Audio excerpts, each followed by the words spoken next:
we go. Get ready to have a good time. This is exciting, isn't it? All right, we're on. Hello, testing. Welcome aboard the Dreamliner. It's the only way to fly. Listen, we need something that will play to your strengths of loving the sound of your own voice and talking forever. Podcasts. Podcaster Garry Meier. Gary. Here's a young speaker who is really in demand. Don't let that go to your head, Gary. But wait, there's more. See, I'm the guy. He's Gary Meier.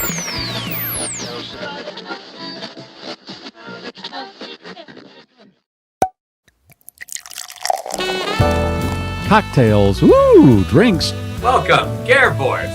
It's the Friday, September 24th, 2021 edition of the Garry Meier Show, Cocktail Hour Live. We went wheels up, 6 Eastern, 5 Central, 4 Mountain, 3 Pacific, 2 Alaska, and Hawaii. That means it's just about the time Garry has been looking forward to all week long.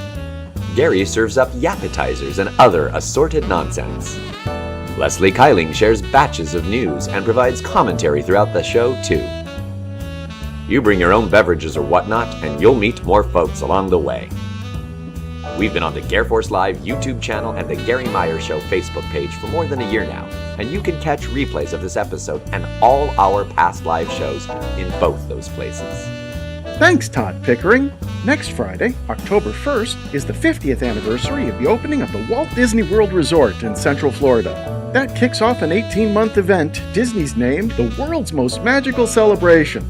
Since I'll have reporting responsibilities for MousePlanet.com, Gary's Cocktail Hour live show next week will be affected too.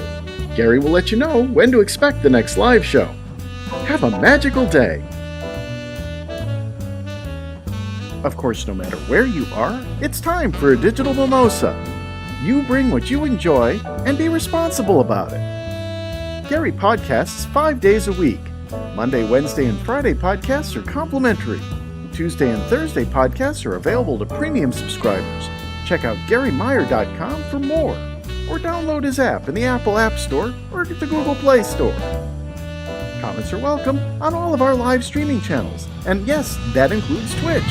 You can also text us at 773-888-2157. Regular charges may apply. Now, fasten your seatbelts, it's time to go wheels up on the GarrForce Live.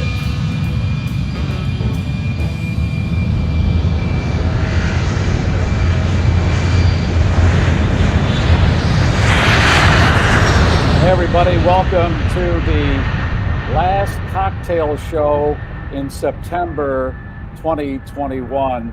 Frightening how fast this year went. And as Ellen mentioned in the opening, next weekend, Ellen has commitments. So we're going to do the show on Saturday of next weekend. How does that sound? The time, we're still fixing that. It could be this time, 6 p. Eastern, 5 Central. But I'll make sure you know all that as we lock that in very soon.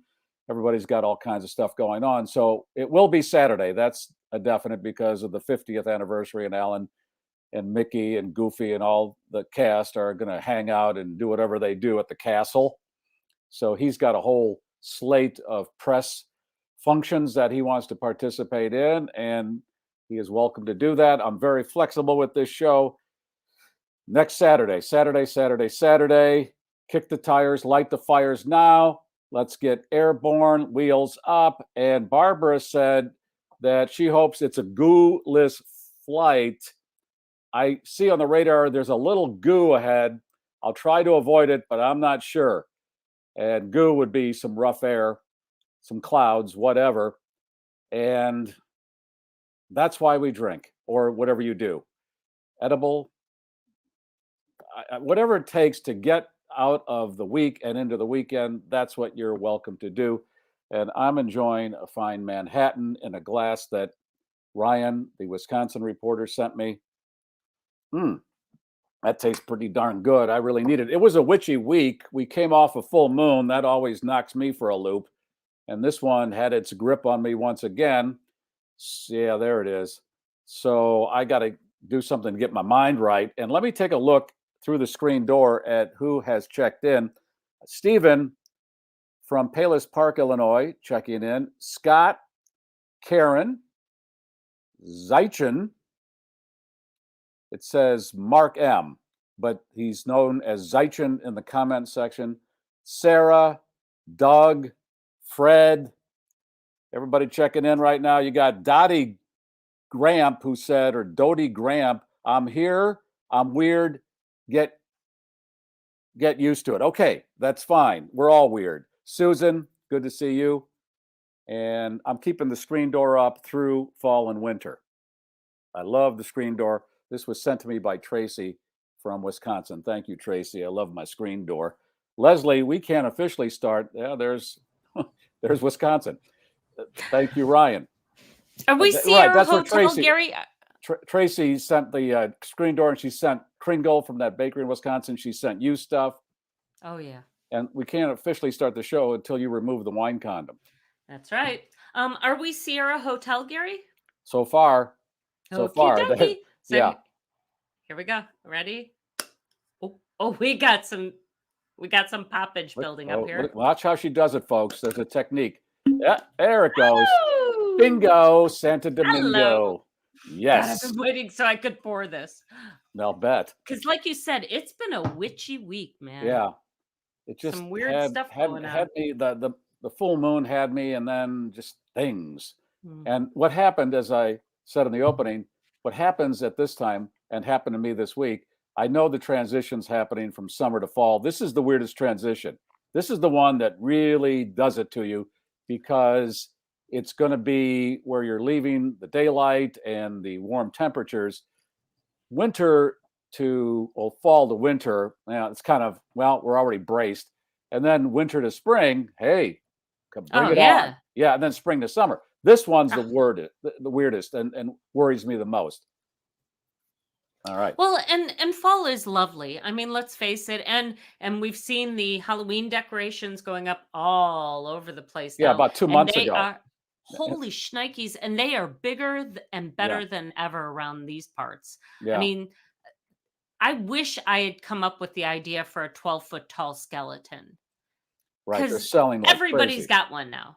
Right. Oh my God. And I was just hoping when COVID hit that the result would be that you would get to be 8 feet tall so we could tell who's got COVID and stay away from them. That would be so nice. The Supreme Being doesn't do that, though.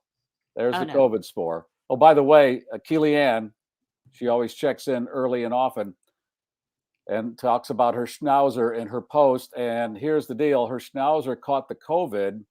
Oh. Ellen, do you have the picture of her schnauzer with the COVID? It's right there. Oh, there it is. It's there, Gary. It's it wasn't the big one. Way of catching the COVID. Well, that's one of those squeeze balls, right? That looks like COVID. Yep. Damn. Wasn't that a popular song? Mama's got a squeeze ball she wears on her chest. Yes. And when she's Daddy got gets a home, squeeze he doesn't. virus.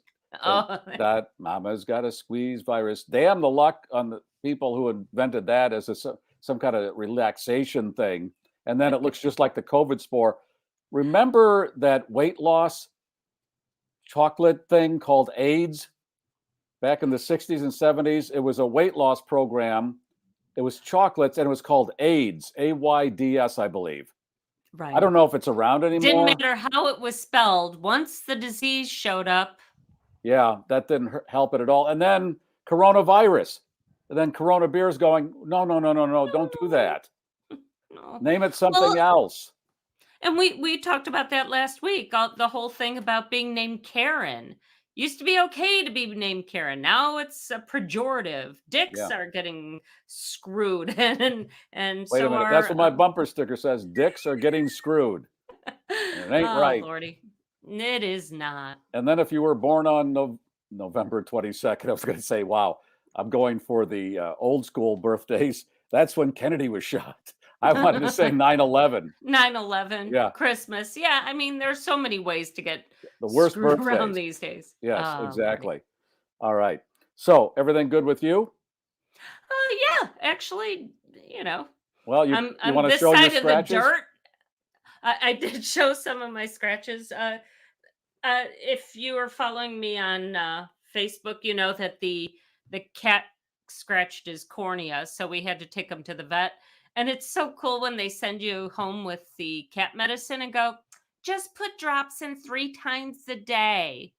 And now you've got this squirming conflagration of claws trying to kill you because you're trying to kill them in their mind. And yeah, this is going to be fun. 7 days of antibiotics in the cat's eyes. Well, as an adult, when you put eye drops in, you go through that little process where you're holding your lid and you don't want to touch your eyeball with the drop and dropper and all that. And it's crazy. Imagine an animal going, what the? So I heard that the way to do it is to turn them into a burrito, i.e. you wrap them in a towel. And you could turn your arms to ribbons trying to wrap your cat in a towel too. So either way, you're screwed. Yeah. Okay. You just got to laugh. Are we going to give away something today? We are. All right. We've got what is a that? wine condom. But, I felt really bad when we gave away the last wine condom. So I sweetened the deal. Because you thought, well, that's not much of a deal, right? What fun is a wine condom without something to put it on? So I got me a Binny's Beverage Depot gift card for you folks who are living in Illinois. If you are from outside Illinois, we'll find something that you can cash in. Does Binny's ship? Can they do it online? Well, I got on the phone with them yesterday. I actually talked to a living human being in customer service, and they were as opposed to a dead cool. human being. That's the best way. Or just trying to explain this text-wise. But it gets complicated with shipping liquor across state lines and stuff like that. So we'll keep it as easy as possible for you guys. Okay. What should people do to line up for that now? Well, usually we throw together a hashtag, and that comes out of the mind of our own Ellen Delinka. And Yeah, so, let's encourage Binny's to be a future sponsor. Let's do a hashtag Binny's. Okay. So just There you go. hashtag that in the comments section. And here's the hashtag- deal. If this week we don't give away the Binny's gift card, then we'll do it next week. So if you are out of state, we still want you to play. But one way or the other, yeah, Binny's, come on. Yeah. We want you Advertise here. with us. Love to have a liquor So sponsor. for folks who haven't been with us before, in the comments on YouTube, Twitch, or Facebook, just type hashtag Binny's. Spell it correctly, like I have. I hope I've spelled it right. It's been a while since I've driven past. Well, there's an apostrophe, but let's not get tied up with that. You can't use apostrophes in hashtags, so I had to So there you eliminate the hashtag. There it is. So put Binny's, hashtag Binny's in the comments, and later in the show we will do a drawing. Tracy wants to know how the hell you put eye drops in a cat's eye. That's what I asked. Not well. See, I got scratches all up and down my So you eye. didn't do the burrito at all, or We it did didn't not work? do the burrito yet. And at this point, the fact that he still looks at me at all, I figured I'd just freak him out and he'd never come out from under a bed. But he's pretty chill once you just leave him be. No E in Binny, Scott. Just BINNYS. YS. Okay. And if 'Cause we you've want won you- in the last few weeks, you're not eligible. We want to give some other people a chance. Absolutely. All right, let me bring my guest on for this evening. John Livesay has written a book called Better Selling Through Storytelling, The Essential Roadmap to Becoming a Revenue Rockstar. Right there. Welcome, John. Thanks, Gary. Great to be with you and Leslie. You wrote this before the pandemic, right?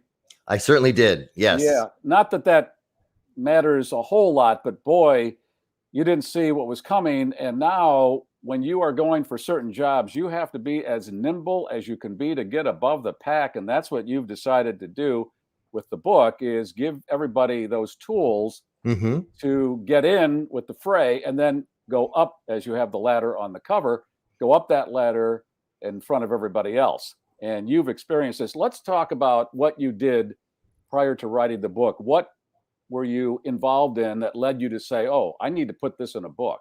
I had a 15-year career selling advertising for Condé Nast, which is brands people have heard of like GQ and Wired and Vanity Fair and W and Vogue and all kinds of great brands like that. And I realized that a lot of people, when you have to sell anything, whether it's yourself or a product or service, get stuck because they only feel comfortable talking about numbers. And Alexis, for example, would say, we looked at 50 different magazines. We've narrowed it down to 10. We're going to invite all 10 of you to come in back to back and present, but do not talk about numbers. And half of the reps were like a deer in headlights, Gary. They're like, what? I can't talk about circulation or something? And I realized, whoever tells the best story is the one that's going to get the business. So that was my first aha moment, that no one talks about the importance of storytelling as a sales tool. And having experienced it myself, I wanted to give other people the premise that if you become a storyteller, even if you don't like sales, you can become good at it, because storytelling is not a pushy thing. It's magnetic and pulls us in because, as you know, we're wired for storytelling. I remember seeing these resumes on a boss's desk many years ago, and they all read the same: objective, to take your company to the next level. And I looked at those and thought, I'll go another direction. So when I wrote a resume, I put my personality in there because that's what I'm selling. Yes. And you've got to be something else than the dozens and dozens of what they see. And that's what you're saying. You have to come in with something that really has a wow factor, right? Where they remember you and then call you back and then hopefully give you their business. Well, even if you have to sell yourself to get a job, for example, the key here is what you said. How do I do something that's memorable? And if you're pushing out facts and figures about a product or your background, no one remembers that. But what they will remember is a great story. And a story takes you on a journey. And I like to say, when you tug at people's heartstrings, they open the purse strings. And so many of us feel without stories that we're drowning in the sea of sameness, right? Oh, you're a real estate agent, you're insurance or financial advisor or lawyers, whatever it is. Even if you have your own business, there's a lot of other people that do what you do. So you need to figure out, as you said, a way to bring your personality in, because at the end of the day, people are buying your energy. They assume you can do the job if you have the skills. And what really stands out is the energy and how you make people feel. And storytelling is a great way to get people into an emotional vibe, because we all buy emotionally and then back it up with logic, whether it's a dream house or a dream car or even clothes or purses for women. It's an emotional buy backed up with logic. And if you're just talking about numbers, you're not getting people to want to work with you. And talk about the dream car there, because you referenced that in the book. Yes. Buying a dream car and that exchange. Well, if you go buy a Lamborghini or whatever fancy sports car you might have dreamed, no one's talking about miles per gallon. They're talking about how sexy you're going to feel driving it, or how much fun it's going to be driving, or how your friends are going to want to go on a ride with you. You're making a statement that you've arrived. All emotional reasons to buy that car, because it reflects something about your personality that you want other people to know. And when we talk about the pandemic and how it's affected the last 18 months as far as job interviews, now we've gone to in person to a Zoom call or maybe a phone call. Now that has changed the dynamic of interviewing. And Yes. let's go back, as I referenced November 22nd with Kennedy. Let me talk about the first presidential debate that was televised. And that's how Nixon lost, because he did not come off well on camera. The people that were listening to it on radio said he sounded pretty good. But those people that were watching him, he was sweating and it was just bad. So this is where we're at with Zoom and maybe not doing a lot of in person. In person is the best way to go, though, right?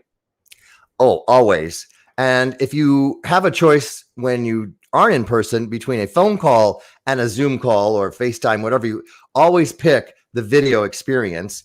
And part of my premise is you want to make sure that your lighting is good, because if we can't see your face, and the science, Gary, has shown that the lighting, the space between our eyes has to be lit in order for people to trust us.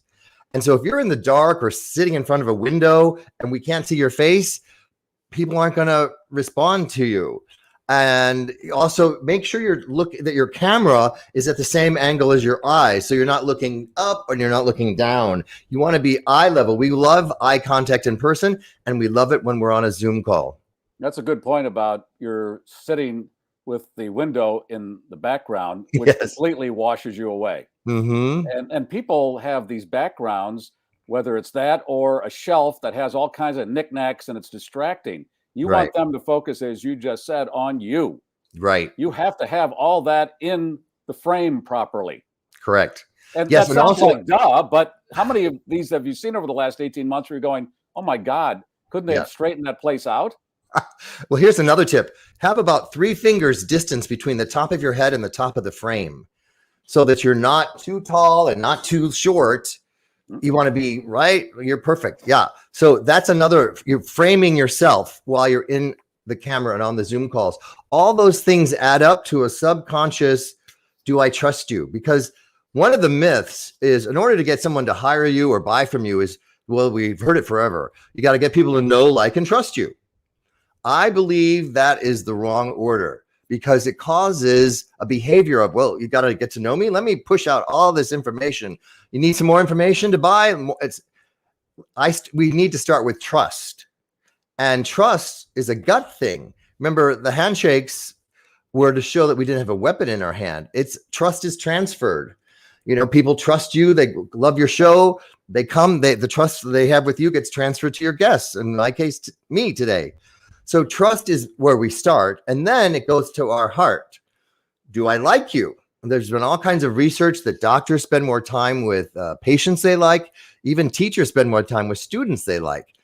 So how do you up your likability? Well, it's by showing empathy.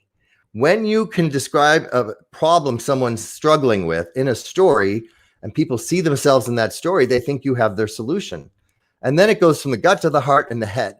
And still, it's not the time to push out information. Here's the unspoken question everybody has when they hear you sell or pitch anything. Will this work for me? Because they might trust and like you, but if they don't see themselves, like, I don't know if that's going to work for me, or I don't know that you'll fit into our culture. If we hire you, they won't make a yes. So the magic of storytelling, when you tell a really great story, and someone sees themselves in the story, they're answering that question to themselves like, oh, this will work for me because that person that you're telling about in the story sounds like me. And I see myself in the story. So therefore, I see this working for me. I love that fact, John, that you mentioned.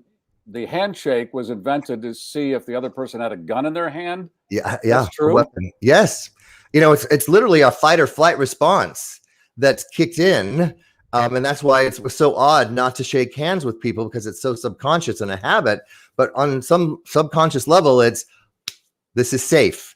The fight or flight response can calm down. And we can have a conversation. What about how you dress for an interview? Even if it's on Zoom, right? I know we've gone to a very casual atmosphere over the years. What's your take on that as far as still keep it dressed up, or can you go kind of casual, or does it depend on who you're pitching to? Well, I'm a big believer of at least wearing something that has a collar on it. You know, do yourself a favor, you know, create some kind of a look. It doesn't have to be a formal suit and tie anymore, but it should not be pajamas or a t-shirt that's got stains on it. It just needs to be professional looking without it looking like you're trying too hard. So the key of anything, whether you're telling a story or deciding what to wear, is be authentic so you can be yourself. I love this passage in your book. People buy transformation, not information. Correct. Because that's the storytelling again. You want to take people on a journey. And if they see themselves in that journey. So here's a great example. I was working with Olympus Medical. And I said to them, what are you saying now to doctors to get them to buy this equipment? Well, it makes the surgery go 30% faster. You want one? It's so logical. Why are you not buying this? There's a fact. So I turned that into what I call a case story instead of a case study. And it sounds like this. Imagine how happy Dr. Higgins was at Long Beach Memorial 6 months ago using our equipment, and he could go out to the patient's family in the waiting room an hour earlier than expected. And if you've ever waited for someone you love to come out of surgery, you know every minute feels like an hour. And the doctor came out an hour earlier than expected and put them out of their waiting misery and said, good news, the scope shows they don't have cancer, they're going to be fine. And then turned to the rep and said, you know, that's why I became a doctor, for moments like this. Now that rep tells that story to another doctor at another hospital, And the doctor says, that's why I became a doctor. I want your equipment too. So the Olympus people said, wow, that gives us chills. Not only are we not telling stories, we never thought to make the patient's family a character in the story. So that's an example of going on the journey, the transformational experience that doctor had that then makes them want to have that equipment. And again, here's the secret, Garry. When you tell a story like that, you're not the hero. Your client is the hero, in this case, the doctor. And you're more like a Sherpa helping people climb Mount Everest, or Yoda from Star Wars. You had another great pivot moment in the book where you were pitching to the company Anthem, and they said to you, do you have any experience in healthcare? And the answer in your head was no, but you weren't going to say that. What did you do to go in a direction where you could continue the conversation? I said, well, before I answer that, let me ask, if I'm going to be your keynote speaker at this big event you're having, what else is going to happen at the, during the next 2 days? And they said, oh, well, we're going to have an improvisation at the end of the first day, and people will pretend to be the doctors and pretend to be Anthem, and the audience will shout out objections that they get to see if we can help them role play with that. And I said 2 magic words that everybody can use from this interview now. What if? Because if you start a sentence off with what if, you tap into people's imagination, the right side of our brain where storytelling and listening and empathy live. I said, well, what if I stayed after my talk and I would be on stage, and if somebody would get stuck in the improv, I could whisper something from my talk to keep the conversation going, because improvisation is all about yes and. And they went, oh my gosh, we hadn't even thought of asking a speaker to do that. And suddenly that concern about if I had experience or not went away, because I painted a different picture of what it's going to be like. And then at the actual event, they said, oh my gosh, you really are the pitch whisperer. Can you be in my ear when I'm on sales calls with doctors? And people came up to me afterwards and said, how long have you been in healthcare? And it was just the preparation I did to learn their acronyms that allowed me to be in that culture. You also talk about what happens if you lose a client and how to gain them back. Yes. This is what I call like the cold case. Remember that show? There used to be where, if they can't solve a case in the detective world, they call it a cold case in the dead files. And there's all these things that never get solved. That's what happens when companies or even individual entrepreneurs lose a client. They go, well, that's dead. We're never going to get them back. And so many times the reason someone has left you is because of ego issues. Either you made a promise you couldn't keep, or a competitor came in with a much lower price and you weren't paying enough attention to them to make them feel seen and heard and appreciated. And so the key to winning back people is because everyone's ego is on the line, right? Let's say you lose a big client and they are working with somebody else and they're like, oh, we're getting what we're paying for. This is not good at all, but I'm too embarrassed to go back to you and ask you to, take me back. So you have to be the one to reach out. And it's not about pushing out facts and figures. It's about repairing and rebuilding the relationship, acknowledging what went wrong and showing them all the steps that are in place to make sure it doesn't happen again. That allows you to win back clients. And it's a wonderful way to get revenue that you haven't been thinking about getting in a new way, because most people just try to get new all the time. And there's a huge untapped source of revenue if you can repair and rebuild relationships with people who've already worked with you. I saw you interviewed on a show right before Thanksgiving, and you were telling about the skill you need, especially these days, and not make it explosive. Come in with some stories that are a little more free flowing and don't create a lot of tension. Yes. At dinner. Exactly. Well, the concept is around Thanksgiving, we don't want to go cold turkey into those meals. And we know we're going to get asked certain questions depending on where you are in your life and your relationships with your family. But if you're young and you're coming back and they're like, when are you going to get married? Or worse, you look like you gained weight, or whatever the issue is that your buttons can get pushed like that.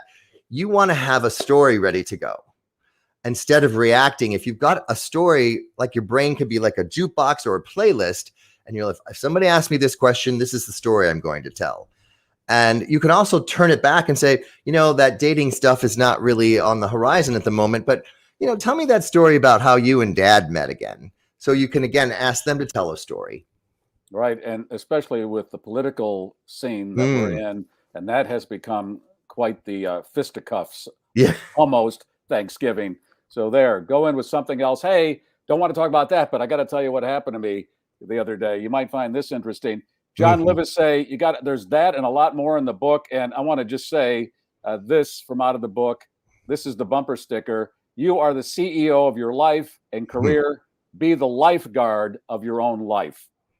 Absolutely. That's There the you name of go. my TEDx talk. No one's going to save you like they did in a hurricane when you don't evacuate. We have to, this disruption is always going to happen, and we have to save ourselves and be prepared for it. All right. And Ellen, if you want to put it back up, or I can hold it up. Here's the book, Better Selling Through Storytelling. John Livesay, thank you. The Pitch Whisperer, there he is. Thanks, Garry. Appreciate it. Thanks, John. John, you had a text that you wanted to share with folks. Yes, if anybody wants up. my free ebook of storytelling tips to make you a better salesperson, just text the word pitch and that's with a P, to 66866, and you'll get it sent to your phone. Cool. Thank you, John. Appreciate You bet. it. All right. John Livesay. I'm excited to have the guests I've been having on because they inspire me. I hope they inspire you. And you can't get too much fuel to pump you up.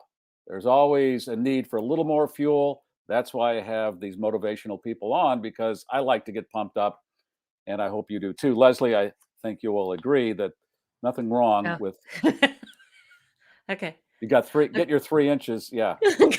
and I also moved my computer up just a little bit. Get your 3 inch there. I didn't know there's 3. Yeah. There's 3 fingers. Well, I learned that in Video 101 at Columbia College. No, It's see, I all didn't about go. the framing. And Okay, I didn't go, so I have to learn it from people like John and you. You never told me that.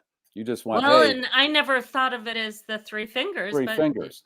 Thank Yeah. you, John. That was Well, here's here's what I say it. What? No, Oh. I just learned a shit ton from this man in the course of 30 minutes. That was essentially freshman year of college for me right There there. you go. What you guys just got. And a lot cheaper.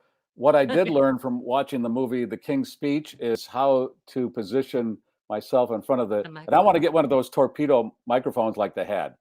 A big honking torpedo microphone, and you do this, and that's the space. That's what the guy did before he started talking. That's the proper space. Although it seems like in radio stations that we've been at, that you'd have to be closer than that. But those things. Well, it depends on the microphone. Yeah. When but you're back using in the one day, of those. Yeah. Okay. Let's see. What else can we teach everybody right off the bat? Oh yeah, don't stutter. And don't stutter. smoke cigarettes to make your voice sound better. Wasn't that another thing that they were telling the king who died really young to do? In the King's Speech, yeah. And they had him sucking on marbles. They thought that would correct his stuttering. Boy, it's so good to be alive now. I mean, holy shnikes, a lot of us are living better than kings and queens did 100 years ago, because they didn't have the creature comforts. Flush toilets and stuff right there, and dentistry. I'm very happy with just some of those basics. Let me give you 3 words: anesthesia. That too, because ether didn't work so good, or biting on a bullet and taking some whiskey. Yeah, if you have a moment where you're thinking, man, this is not a good life, go back and see how people lived day to day, because they had to. There was no choice.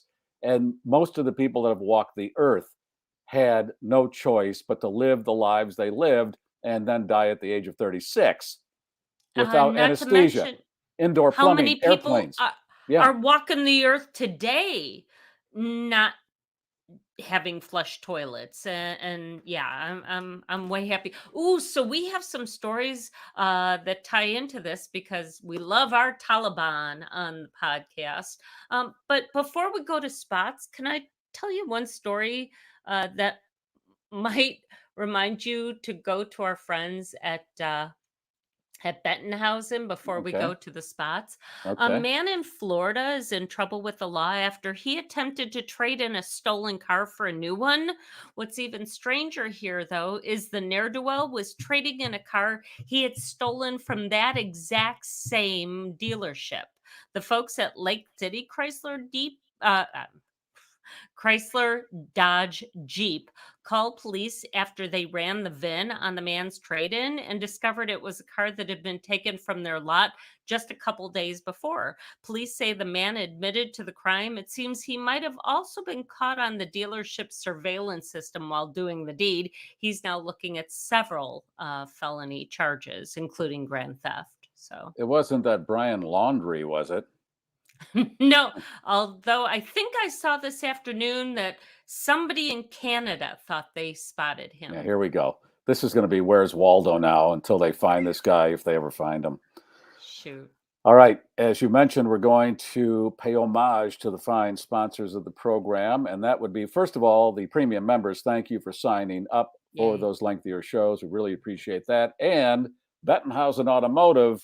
Yeah, baby. This is where you Get a man-made muscle masterpiece at Bettenhausen Chrysler, Dodge, Jeep, Ram, Fiat, and certified Megastore in Tinley Park and Orland Park. Get 0% for 72 months on a new 2021 Dodge Charger or Challenger. Bettenhausen has hundreds of vehicles to choose from. Your best Dodge buying experience starts now at BettenhausenCDJR.com.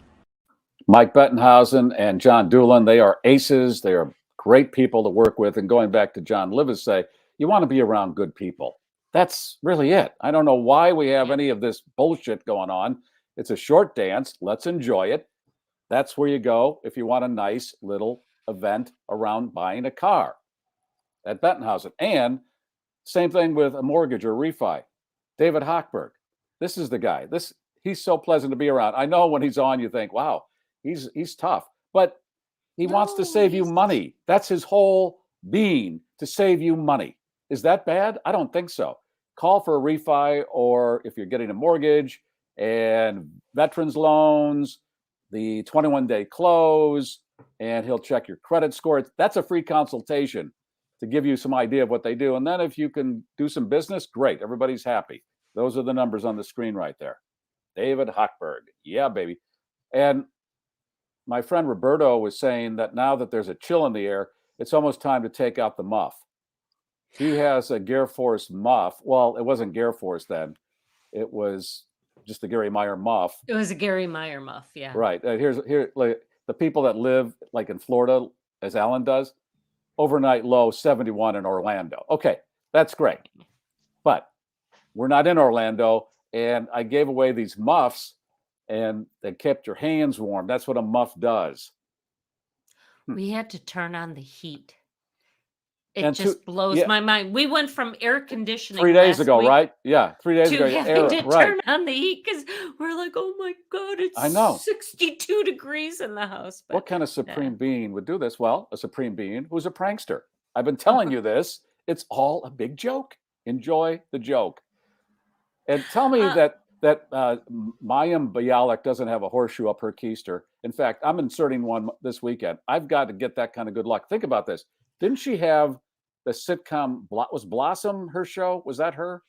Right. She was Okay. Blossom. So And she then she had like nothing because she became a neuroscientist. Well, she had another career. Okay, and then she gets the Bing Bang, the Bing Bang theory, right? It happens. Yes, she got a spot and she was perfect on Big Yeah, Bang. and that thing Yes. ran a long time, and she probably did well. And then she just transitions right into Jeopardy. That's pretty good.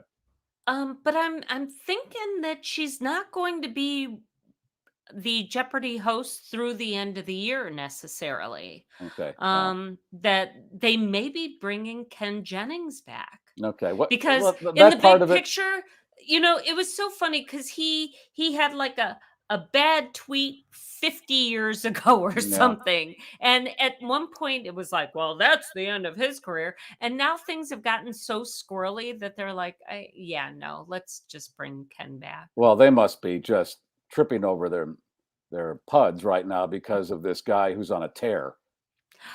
Spoiler alert, if you guys don't want to know what happened today on Jeopardy, close your ears for all of a second and a half. Okay? He got more than $1 million now. I love this guy. I love watching these guys. They're so damn Okay, smart. you can come back. All right. Great. So that's that. And let's talk to Ryan, our Wisconsin reporter, because Ryan always brings Yahey to the fore. How's it going? I didn't win the mega lottery, and it says Alan was harassing me before the show, like with that little banner. It was cold up here too, but well, it's Wisconsin. I would yeah, imagine it's already in the 30s there. Yeah, and we got through Summerfest. Okay, my wife made it to Megan Thee Stallion concert, so that now we're transitioning into the Halloween. So did your wife yell, "Do WAP, you mother"? So Alan, can you put up? I sent this to Leslie. This is what I had to come home to when I came back to the house when she was gone to the concert. Can you see? Can you share what I have, Alan? For some reason, the screen's locked up here. Okay, I think I've got it. Where were you when she was at the concert? She started like getting ready at 2 in the afternoon. Is it Sharon? Does it show, Alan? Yes. So that was what I came home to, the kitchen table full of makeup. Wow. Boys, you may not understand this, but that's more makeup than most women like me have in an entire year.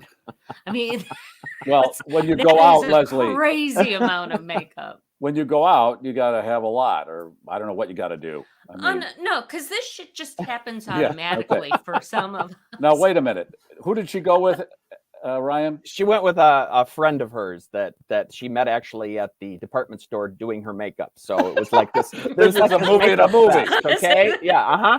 Hey, you know what? I love doing your makeup, and you're a good customer. Yeah. Can I go with? So now it's a relationship. It is. She said, "Well, I'll pay for your concert ticket if you do my makeup." So it was like a 4-hour affair, and they yeah. Mm-hmm.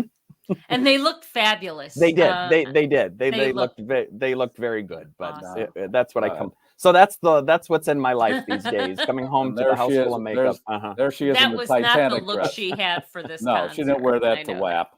No. And staying on that topic, there was someone sent me the story from TMZ about the gorillas at the Bronx Zoo. Okay, this is interesting in that you staying on this topic. Yes. It's gorillas having oral sex. How are we on that topic? I have it up, Alan. There it is. Wait a minute, Ryan. How were we on that topic before you said that? Staying on the top. Where were we on? We were talking about Megan Thee Stallion. Oh, Megan Thee Stallion. Oh, okay. Yeah, we just transitioned over there, Gary. I didn't want to offend your wife there because I didn't know where you were going. Okay, so Megan Thee Stallion.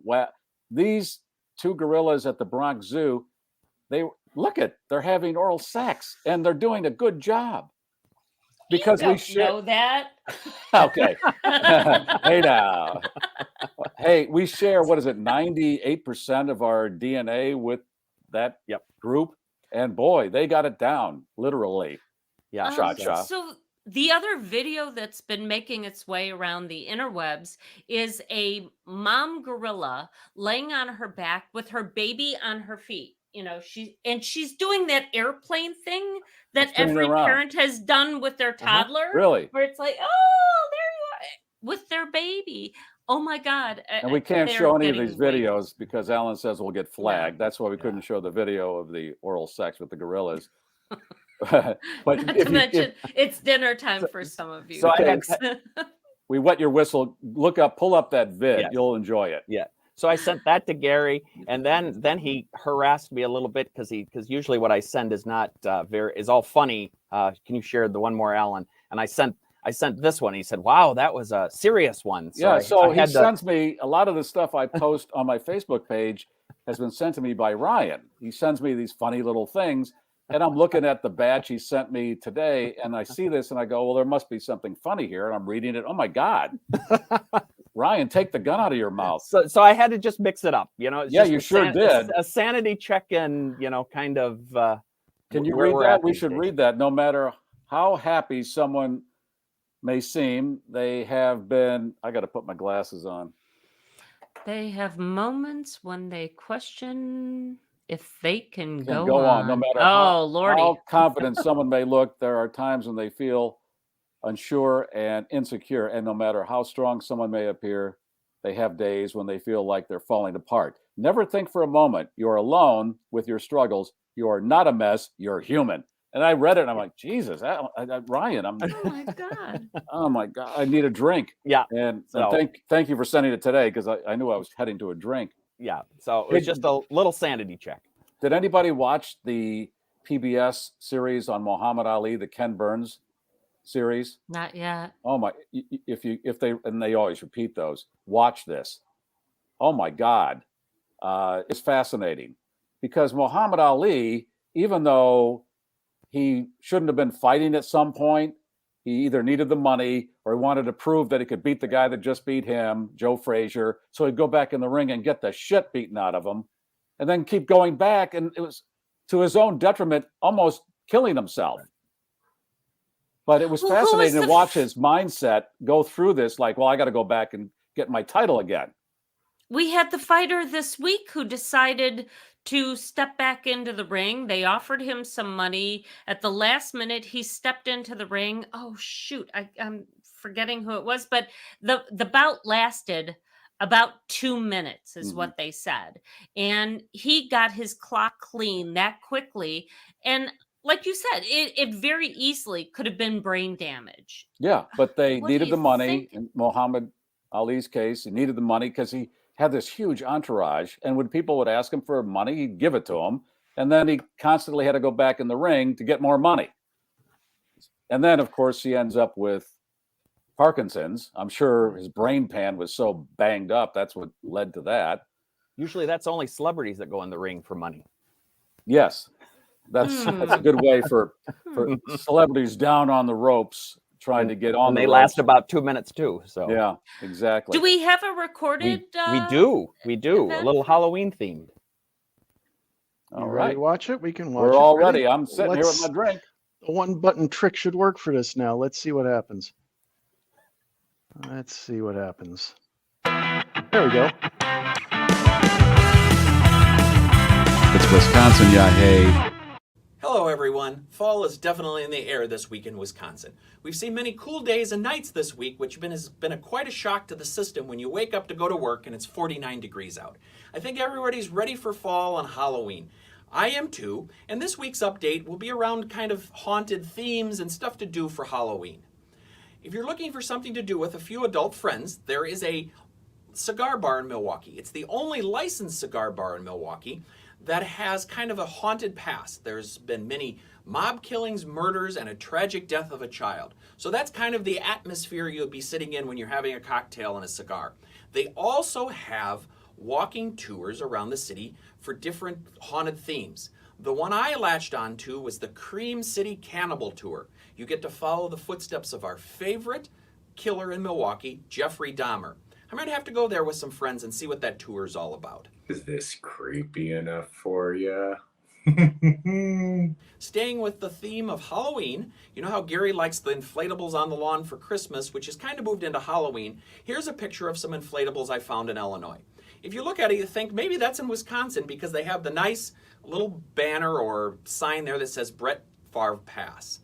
They must be Packers fans, so I thought it'd be kind of a tie-in for the Wisconsin update. Finally, the other kind of haunted, scary thing I found in the grass as I was walking into work, you see here, a big dead rat. So I guess everybody has rats and they're really coming out for the cool weather, and it looks like this one didn't make it. So be on the lookout for some haunted themes and other creatures this Halloween. Hopefully you have a good week, and I'll talk to you soon.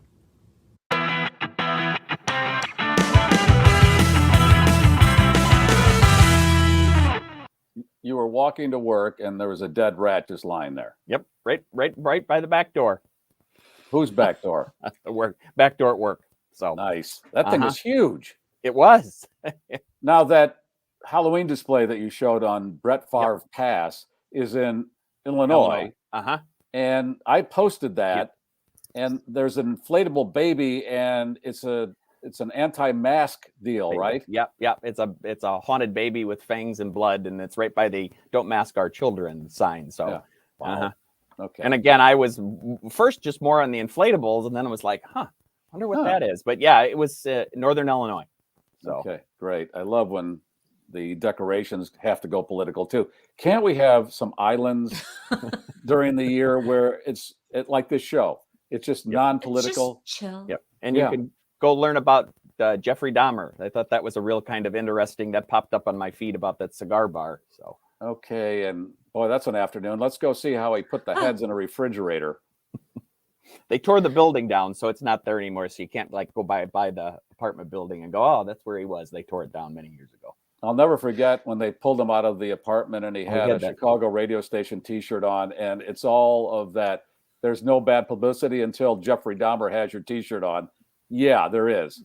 And out comes the cooler. So you want some good news, or at least some really good news for the girls in the audience? Yes. Guess what, ladies? Elon Musk is back on the market. After 3 years, Mr. Musk and his girlfriend, Canadian singer Grimes, are calling it quits. Well, kind of quits. The Tesla/SpaceX mogul confirmed that he and Grimes are, quote, semi-separated, but they're going to remain on good terms as co-parents of their son, whose name is, by the way, XAE. A-XII, or Baby X for short. He should put out a cologne, Mr. Musk. I mean, it's a natural. Musk. Mr. Musk. Yes. Holy shnikes.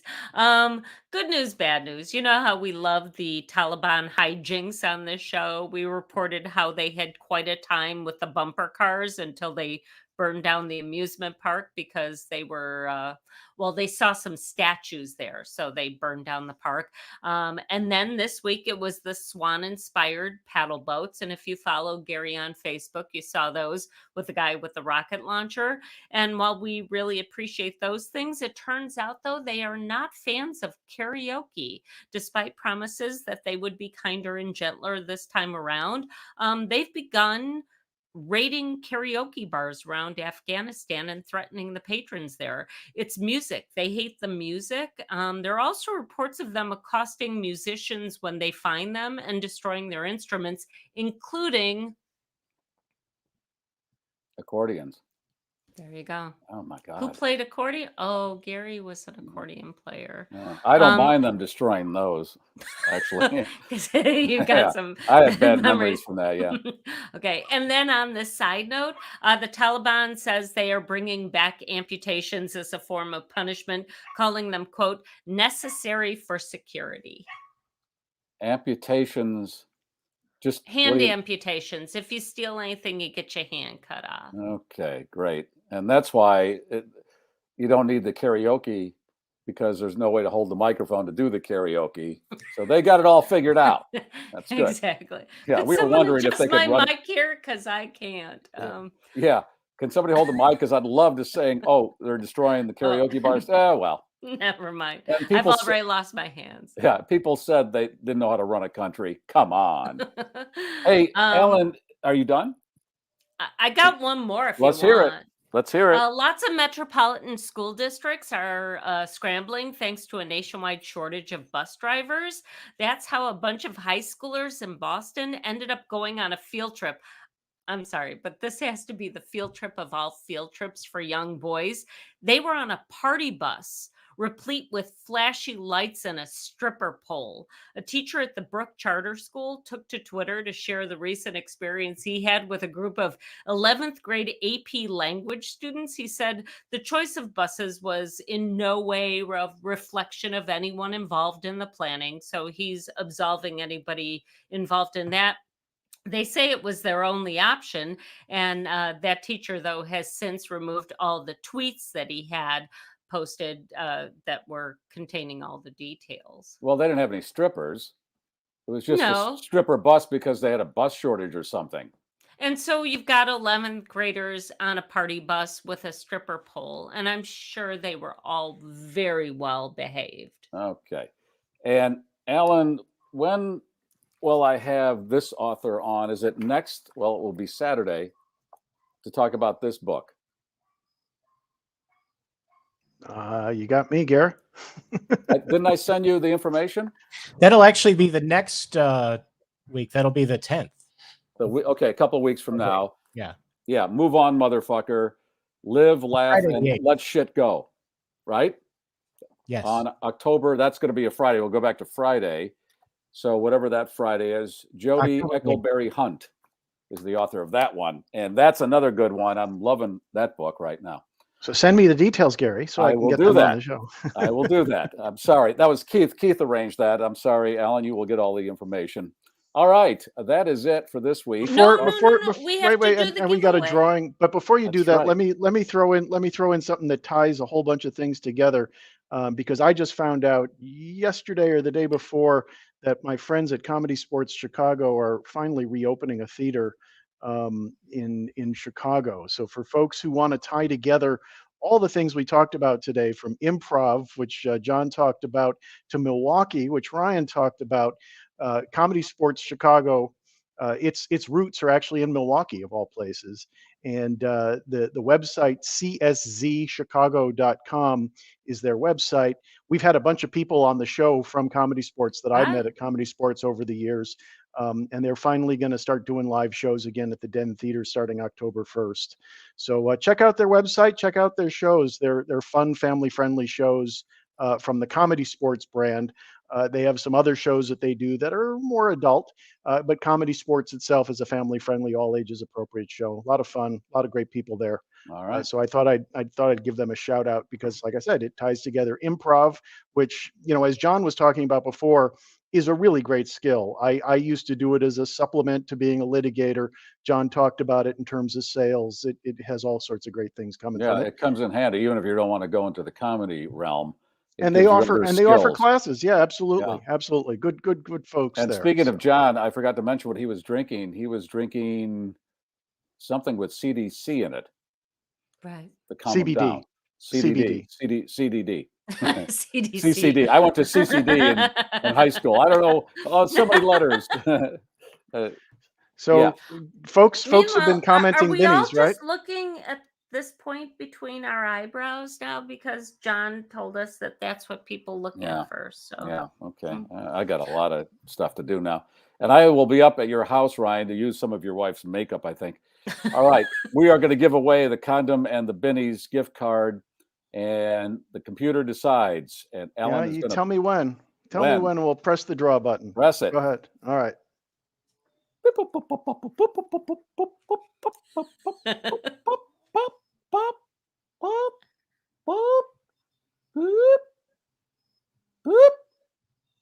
Larry. That's a first-time winner. Congratulations. All right. Larry, hey, Larry, go ahead, Leslie. can I do me a favor and text your info to 773-888-2157? I think that's the cleanest way that we can get your information and get your prize to you as fast as possible. You can also, if you chat on YouTube, you can do that too. But 773-888-2157. We'll make sure we get it to you. That's it. All right. And again, next Saturday, I'll tell you what time in the coming days. Thank you for listening. Have a great weekend. And let's give out that cannoli coming down the aisle. We didn't hit too much goo, so it felt pretty good today. Look at that cannoli. It's nice. Here it is. And what about the schnauzer, Leslie? Thanks to our friend John and his book, put it on an elevator and make a pitch. All right. And 3 inches. 3 inches. 3 fingers. 3 fingers. All right. 3 in the green. Gear down. Flaps are down. The voice of the globe, the GarrForce, has landed. Talk to you Monday. If you like that, I got other stuff I think you're going to like. This is the GarrForce